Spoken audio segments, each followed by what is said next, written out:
Hello and welcome to Fantastic Stories. Don't forget to subscribe to the channel to stay updated with all our new content. My name is Sam, and today I'll share with you my incredible story, a tale filled with mystery and suspense involving beings from the unseen world. This story happened to me when I was just 22 years old. Back then, I lived with my family, my father, my mother, and my little sister. Our life was simple, like most families during that time. My father had recently retired after many years working in a government job. As for me, I was unemployed, taking on occasional temporary jobs here and there. But one day, my father made a surprising decision. He decided to sell our house. It had always been his dream to live in a quiet village surrounded by nature. My mother, my sister, and even some relatives tried to talk him out of it, but he was determined.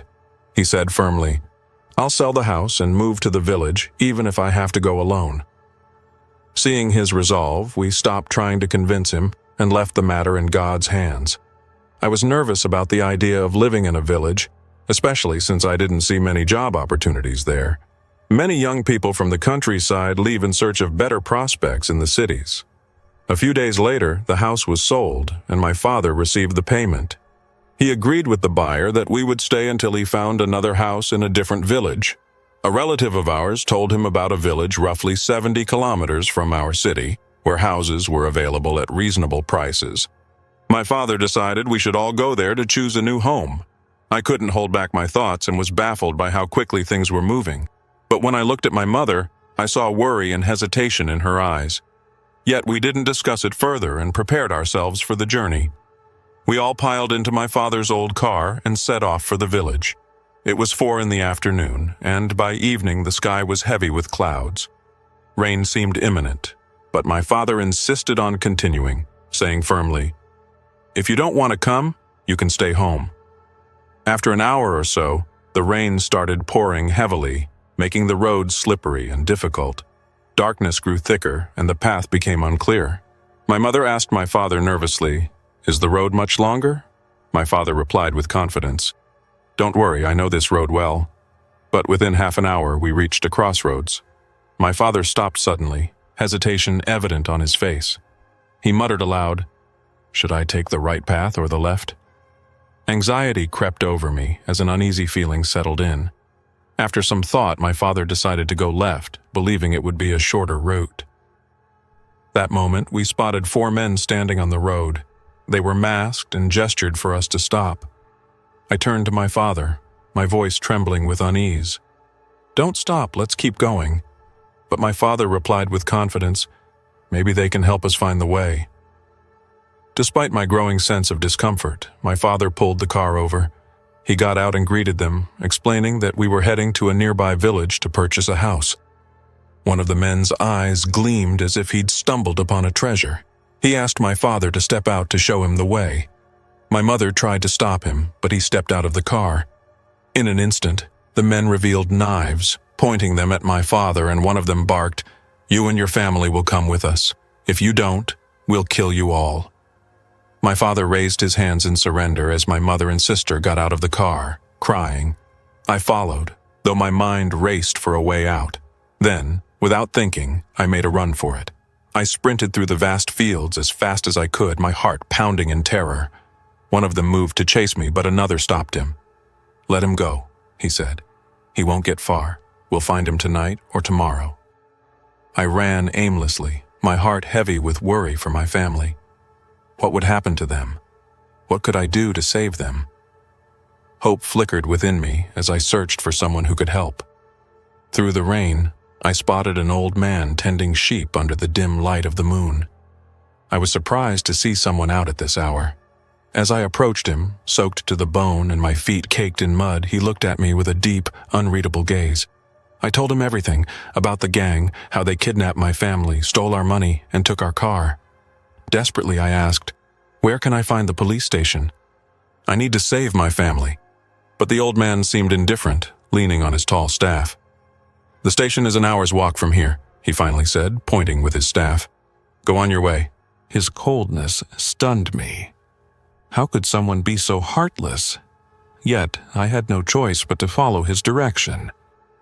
As I took a few steps away, he called out, his voice sharp and cryptic, "Beware of the cursed child.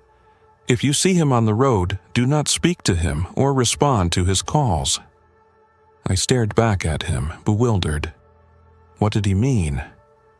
But there was no time to ponder. I pressed on, walking through the desolate fields as the silence of the night cloaked the land. After a while, I spotted a small mud house in the distance. Relief surged through me as I ran toward it, hoping to find shelter for the night. I knocked on the door, my heart pounding with fear and exhaustion. The door creaked open to reveal a man, his face twisted in irritation. "Who are you? What do you want?" he snapped. I quickly explained about the gang and how they'd taken my family, pleading for help. But he cut me off. "What do you expect me to do about it? Move along and don't bother knocking on our doors. No one here will help you." Before I could respond, he slammed the door in my face. The harshness of his rejection left me stunned. I felt as though I had stepped into a world devoid of kindness, where mercy was a distant memory. I continued walking through the night, knocking on another door, but it wasn't any better than the first one. All I got was humiliation and rejection. I kept moving in that dark, silent night, my only companions being the raindrops and the distant sound of barking dogs. Suddenly, I heard the sound of a child crying. I wondered how a child could be here at such an hour. Then I remembered the shepherd's words about the cursed child. I couldn't ignore the sound, so I cautiously approached. The cry came from something resembling a chicken coop under a small hill surrounded by orange trees. As I got closer, I heard the child pleading, "Kind young man, please help me. Get me out of here." The voice suggested that the child was around 7 or 8 years old, but why was he locked up here, and who had imprisoned him? I thought about my family and my duty to save them. I was about to leave, but the child called out again, saying, "Beware of the villagers here. If they find you during the day, they'll do to you what they did to your family." For a moment, my mind froze. How could this child know what happened? Had news spread so quickly? I felt fear creeping in, but I decided to run away. I ran until I found a spot where I could hide, a place that seemed like large rocks covered with wooden beams, probably used by the villagers for building houses. I lay there, exhausted from running and desperate for some rest. I dozed off for a moment, only to be awakened by the sound of the Fajr prayer call. I was astonished. Could the people in this village be Muslims? I immediately asked for God's forgiveness for my doubt, realizing that good and evil coexist everywhere. Perhaps some among them were righteous, though I hadn't met any yet. Suddenly, I remembered the child's warning and thought to myself, if his words are true, they might already be searching for me. I decided to hide near the coop where I had heard the child's voice, amidst the dense trees and tall grass. As dawn broke, I heard the sound of footsteps approaching. I hid behind a large rock, ensuring I wasn't seen. To my horror, it was the same gang that had attacked us the previous night. They were looking for me. My heart pounded as I tried to remain silent and still. When they finally moved away, I sighed in relief and collapsed onto the ground, exhausted. I remembered the little boy pleading for help and thought, the old shepherd said he was a cursed child, but what kind of curse is this? Maybe he's just a kidnapped child whose parents are searching for him. Perhaps the gang has something to do with it, just as they did with my family. I decided I had to help him. Perhaps he knew the way to the police station and could guide me there. But first, I needed to ensure no one was watching the area. Quietly, I crept toward the muddy coop with its iron door. To my utter shock, the place was empty. No one was inside. How could this be? I was certain the voice had come from here. I went to the back of the place where orange trees and thick, tall grass grew, hiding myself from sight. I sat there, trying to gather my thoughts about that child. It was late afternoon, but time passed quickly, and soon the stillness and darkness of night took over. I thought about my family, sadness overwhelming me, and I wondered, what have those criminals done to my parents and my sister? Oh God, protect them and keep them safe. Grant me a way to save them, my Lord. As I whispered my prayers, I heard that child's voice again saying, "Kind young man, please help me. Free me from this captivity." Then he added, "I know where your family is, and I swear to you, I can help bring them back to you with God's permission." I was stunned, unable to process what I'd just heard. My emotions were all over the place. What did he mean? How could he possibly know where my family was? How did he know so much about them?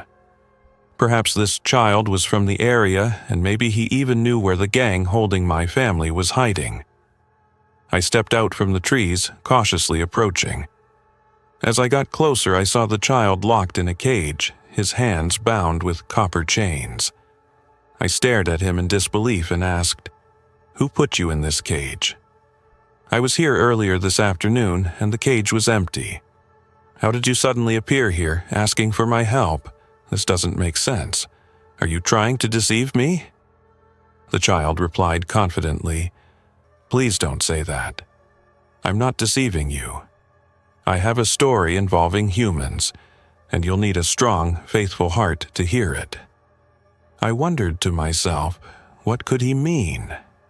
How could a child this young possess such wisdom? I told him, "Don't worry. If I didn't have a strong and faithful heart, I wouldn't be here in the first place. I'm here searching for a way to save my family, who I don't even know if they're still alive." The child replied with confidence, "They are safe, don't worry. God willing, I will help reunite you with them. By the way, your father's name is Michael, your mother's name is Sarah, and your little sister's name is Emma. Am I right?" Then he described my father's car and even mentioned the amount of money my father had been carrying. I was shocked beyond belief and asked him, "How do you know all these details? How do you know my father's name? How do you even know the type of car he drives and the amount of money he had with him?" Frozen in place, I stood there, overwhelmed with astonishment. I asked, "How will you bring my family back to me when you're tied up and locked in this cage yourself?" The child said, "I'll explain everything, but you need to be brave. First, know this, I'm a believer." I responded, "Of course, we are all believers." The child replied, "Listen carefully, Sam. I am the son of a tribal leader, and my father is willing to do anything to set me free from this captivity." I asked, "If your father is a tribal leader, why hasn't he come to rescue you himself and break these chains?" The child explained, "You need to understand, I'm your brother, from the Muslim Jinn. Everything that happened to you and your family was destined so that we could meet and so that you could rescue me from this situation. That's why you didn't see me during the day, but here I am before you at night." Summoning my courage, I asked, "But who locked you here and why?" The child replied, "A cursed sorcerer imprisoned me with these copper chains engraved with demonic symbols. Do you remember the shepherd you met yesterday who warned you about me?" I nodded. "Yes, he was harsh and stern. But is he one of the Jinn too?"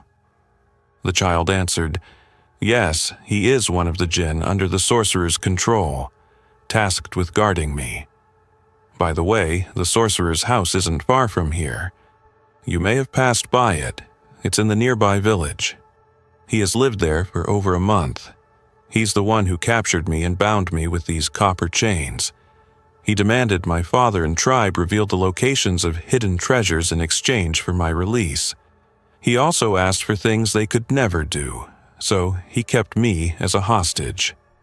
These chains can't be broken by my kin because the symbols engraved on them harm any of my relatives who come near.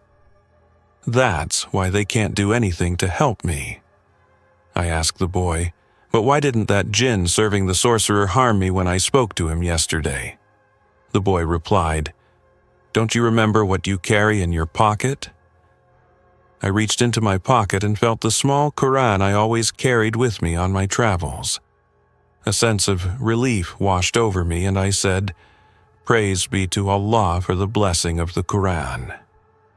The boy said, "That's why the Jinn couldn't harm you. He has hurt many humans in this area before. He even killed one of them. So, thank Allah for your safety. Now go and hide in the tall grass behind the trees where you were before, and don't stop reciting the remembrance of Allah."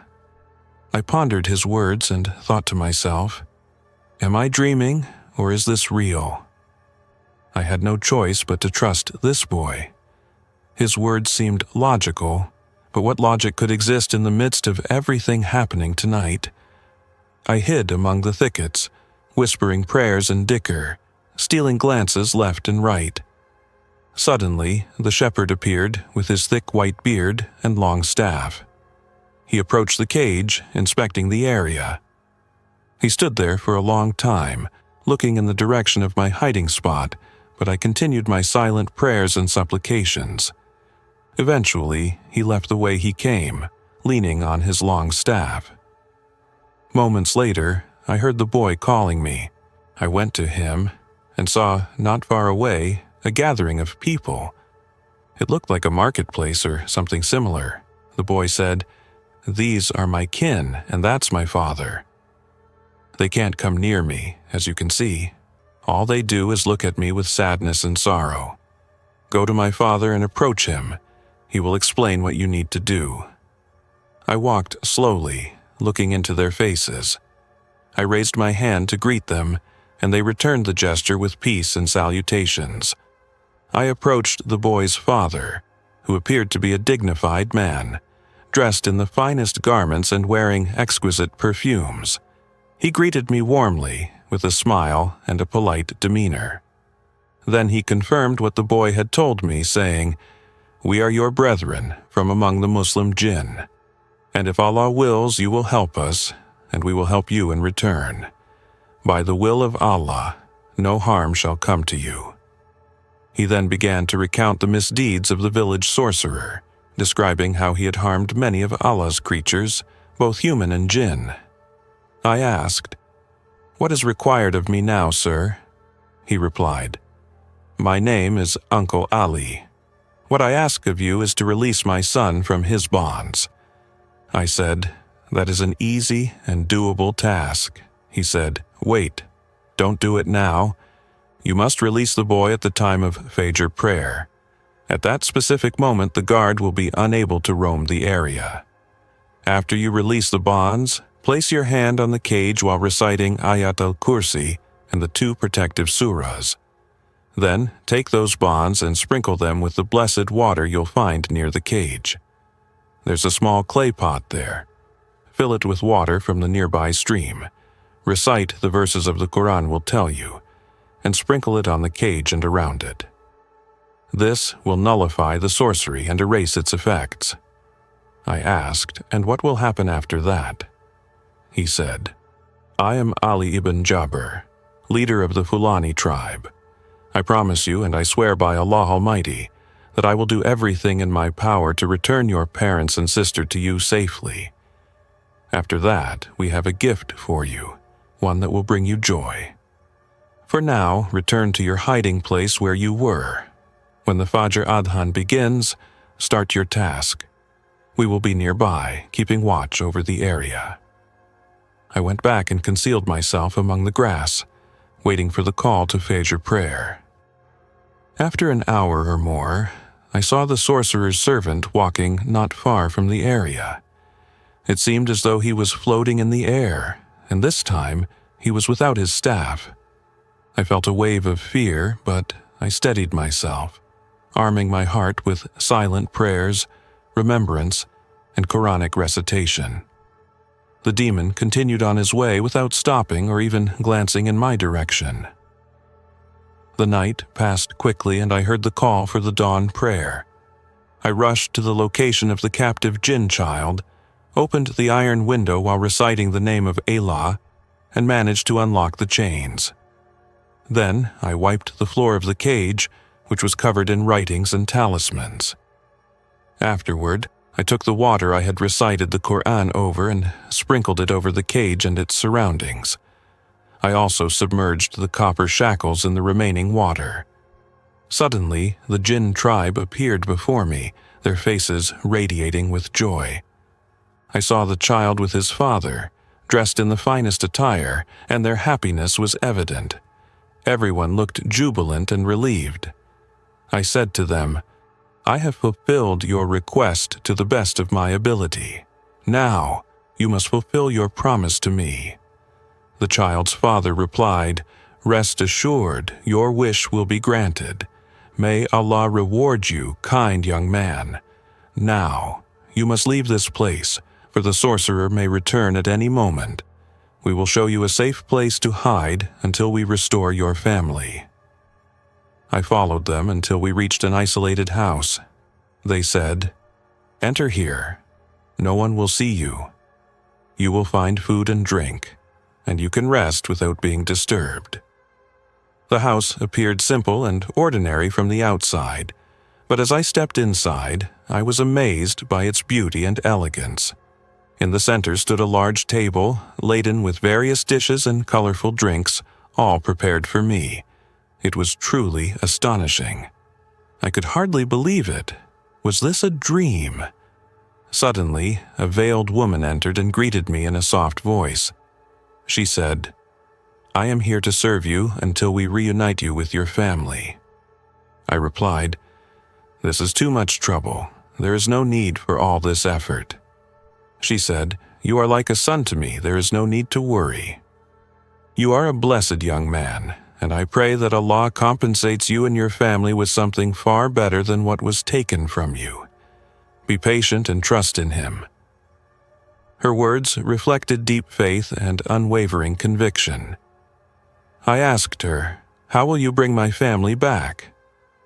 She answered, "With Allah's help, who is capable of all things, we will bring them to you. You will see them soon, God willing. Do not burden yourself with worry, just rest and sleep." I lay down on the bed, closed my eyes, and surrendered to sleep. The following night, during the last third of the night, the leader of the Jinn tribe, Uncle Ali, came to me with 3 men. He said, "Sam, we are going to bring your family, but do not tell them who we are. They will either fear us or think you have lost your mind.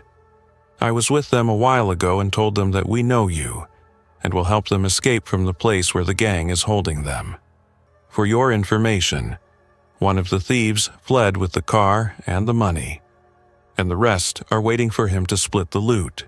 But take heart, we will compensate you with something better than what was taken, for you have done us a favor we will never forget." Within minutes, the door opened and my parents and sister entered. I rushed to embrace them, feeling their presence and asking, "Are you all okay? Did anything bad happen to you?" My joy was indescribable. My father asked, "Who are these people?" I replied, "Kind individuals who saw me in distress and decided to help." My parents began thanking Uncle Ali, the leader of the tribe, as well as the woman who had looked after me. I asked my father, "Where were you held all this time?" He told me that the gang had taken them to an unknown location, locked them inside, and provided food twice a day without speaking or revealing their faces. Then, suddenly, Uncle Ali appeared, leading them through a long corridor that ended near this house. My Uncle Ali said to me, "I will take you to the main road where cars pass by after dawn." Then the Fajr call to prayer sounded, and we all prayed together. After that, we left the mud house and walked for a few minutes until we reached the edge of the main road. I don't know how we arrived so quickly. My Uncle Ali must know a shortcut. We bid farewell to the man and his companions, and before leaving, he said to me, "I will visit you soon, God willing. Go in peace." We waited for a while until someone came to pick us up. On the way, my father asked me, "Why did Uncle Ali say he would visit you when we no longer have an address?" I replied, "I will explain later, don't worry." We moved to live in my grandmother's house, and sadness had settled over my parents, especially my father, after losing his car and the money he was going to use to buy us a house. He spent his days deep in thought, distracted by his worries. 2 weeks after our return, and after I had prayed Maghrib on the roof of my grandmother's house, while I was sitting praising Allah, suddenly I heard a voice behind me. "May Allah accept your prayer." I turned around, and there was Uncle Ali with his son, the child I had saved, and the veiled woman. I realized that she was the child's mother and Uncle Ali's wife. They were a kind and generous family. I was happy to see them and welcomed their visit. The man, with a smile on his face, said, "It's time for the reward and the gift we promised you." I replied, "Welcome. There's no need for that. It's not a big deal."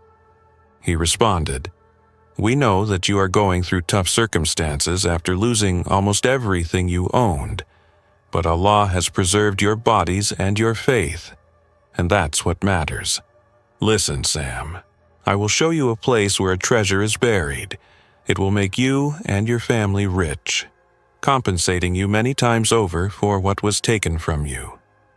If you leave your town, head toward the village, where we met by the blue lake. You will find a giant, ancient fig tree there, the only tree in that area. Beneath it, on the eastern side, there is a hidden treasure. Take it, use it as you wish, and spend the money in lawful ways." I was overjoyed by the man's words and thanked him for his kindness. He then left, followed by his wife and child. The next morning, I headed to the place he had described.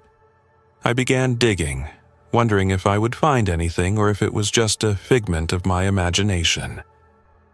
Suddenly, I touched something hard.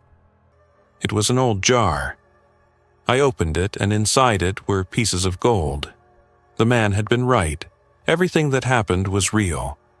I brought the jar to my parents and told them I had found it while digging. They couldn't believe their eyes. I told them that Allah wanted to compensate us for what we had lost. My mother cried out of joy, while my father remained silent, then raised his hands to the sky, thanking Allah for his abundant blessings. After a few days, we used some of the gold, and our financial situation improved. My father bought a large house in one of the neighboring villages and purchased a vast plot of land surrounding it. As for me, I was able to get married, and I lived with my family in the same house, experiencing days of happiness and joy. The blessings and grace of Allah filled our lives, and His gifts were beyond count. Thank you for watching our story today. If you enjoyed it, don't forget to like the video and subscribe to the channel so you'll be the first to follow our new stories. Feel free to leave your comments and suggestions in the comments box. See you in a new story, and may you always be under the protection of Allah.